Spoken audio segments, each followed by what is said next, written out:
Another video, eh? Hey guys, what's going on? My name is FimeMD and I'm a user experience designer in Toronto. First off, thank you so much for coming back to another video. Thank you so much for subscribing to my channel. If you have not and you're not in the family, please subscribe and don't forget to click on the bell icon. The bell icon will pretty much tell you every time I upload a video and it will notify you on your desktop, smartphones, and all that stuff that YouTube does. Okay, yeah, I didn't put gel on today. Okay, so today is gonna be an exciting day. We are gonna talk about adaptive mobile design. What do you guys think of this? I just like drew this really quick. Yeah, there we go. So what do I mean by that?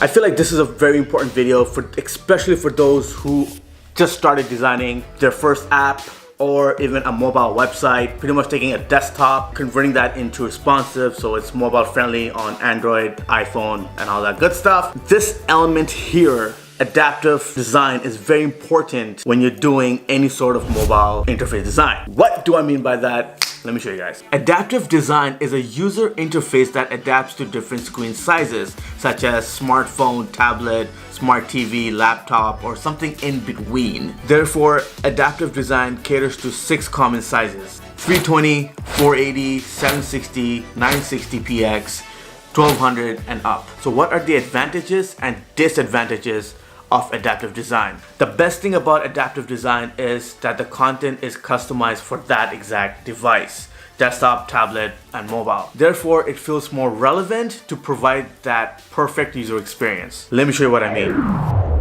Okay, so here it is. This is from Ziboom.com, my startup website. I have 3 screens here. One is the desktop, which you guys can see all over here. At the top, I have the logo, search engines, links here, marketing ad, category links on this side, and then in the center I just have content which the users might be interested in. Now, if you focus on the mobile, there's a lot of content on my desktop here that I did not apply on my mobile.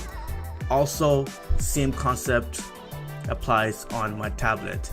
Now, let's focus mobile and tablet for a second. Mobile and tablet are very close. I'll probably say they're about 90% close. However, since tablet has a bigger screen, you can add a couple of content which may not appear on your mobile. So you can take extra things from your desktop and apply on your tablet only if you're doing adaptive design. Okay, so now we're just gonna compare the mobile and desktop. So let's just get rid of the tablet and do this right. Let's put them beside one another. There we go.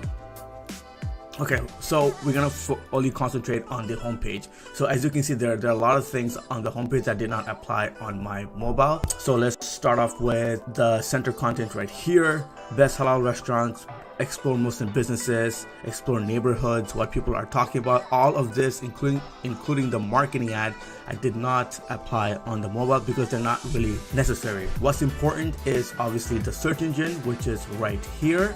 And then you have the user login right here, the logo, brand colors, the category links, which is all the way down here. I've applied that on my homepage because it's very important and it's what the users will be looking for, and a small blurb about what the company is really about. So yeah, very straightforward, very simple, right? You can compare them to one another. If you're on a Mac or on Windows, you can literally click on inspect element. Firefox and Chrome has the same feature, so you just click on this guy right here and then you can just change it. Say you select iPad, all you have to do is refresh the screen and bang, you'll see the tablet version. You can click on, say, iPhone 6, 7, 8 Plus, refresh again, it will show the same thing. The disadvantage: depending on how big the content is on desktop, it might take a small team to make it happen. You would need to design it, build it, and support it for each experience. And by each experience, I mean for mobile, desktop, and tablet. If you're someone that is doing this alone, all by yourself, then this might be a large task. It will take a lot of time, and therefore adaptive design may not be the right solution for your project.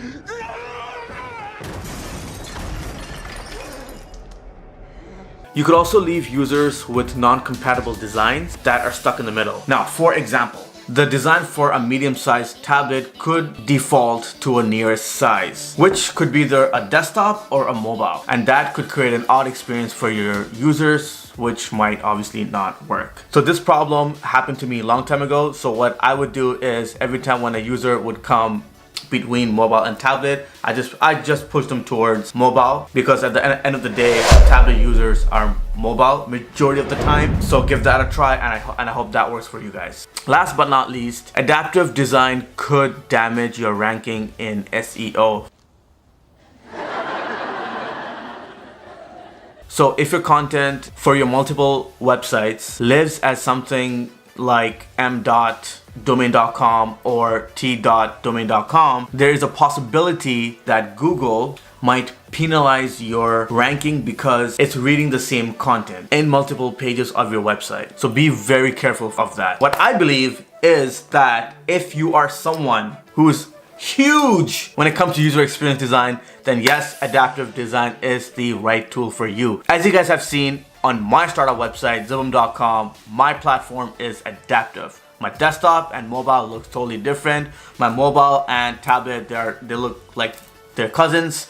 Only because of the fact that I'm someone who believes in user experience design, and I want to do whatever it takes to provide the right, comfortable, the perfect user experience for my users. And that's pretty much it. So if you're someone like me, yes, go with adaptive. If you are someone that just has a blog website or just have a content type of website, then go with responsive design. Responsive design is something that I will talk about on my next video, so stay tuned for that. If you have any questions about adaptive design, please comment below and I will answer your question. Until then, thank you so much for once again coming back. And if you haven't already, please subscribe and click on the bell icon. Peace out.